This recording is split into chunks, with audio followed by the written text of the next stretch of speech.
wabarakatuh. Nama saya Zara Sugiyarti, NIM 19031102 Akvis kelas 1B. Di sini saya akan membahas tentang biomekanika abnormal gait. Abnormal gait atau kelainan gaya berjalan adalah ketika seseorang tidak dapat berjalan dengan cara biasa. Berjalan merupakan aktivitas yang tidak rumit, namun ada banyak sistem tubuh seperti kekuatan, koordinasi, dan sensasi yang bekerja sama untuk memungkinkan seseorang berjalan dengan apa yang dianggap sebagai gaya berjalan normal. Ketika satu atau lebih dari sistem yang berinteraksi ini tidak berfungsi dengan baik, itu dapat mengakibatkan gaya berjalan abnormal atau abnormal gait. Abnormal gait terjadi ketika sistem tubuh yang mengontrol cara seseorang berjalan tidak berfungsi dengan cara biasa. Abnormal gait dapat terjadi karena 1. Penyakit, 2. Faktor genetik, 3. Cedera, dan yang keempat kelainan pada tungkai atau kaki. Macam-macam abnormal gait yaitu 1. Ataxic gait adalah kegagalan koordinasi otot dan ditandai dengan penempatan kaki yang tidak teratur, dasar yang lebar, dan ketidakstabilan. Yang kedua yaitu hemiplegic gait. Hemiplegic gait melibatkan fleksi pinggul karena titisan kaki. Dan yang ketiga seizure gait. Dalam seizure gait kaki seseorang saling bersilangan dan saling mengenai satu sama lain saat berjalan.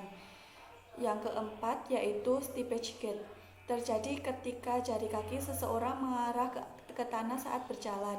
Yang kelima yaitu waddling gait adalah gaya berjalan melenggang bergerak dari sisi ke sisi saat berjalan. Yang keenam propulsion gait adalah ketika seseorang berjalan dengan kepala dan leher ke arah depan.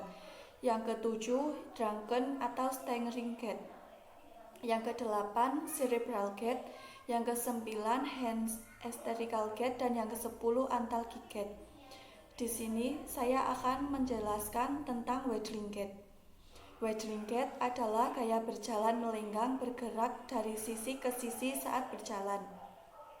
Waddling gait disebabkan karena kelemahan otot-otot proksimal dari korset panggul. Pasien menggunakan circumduction untuk mengkompensasi kelemahan gluteal.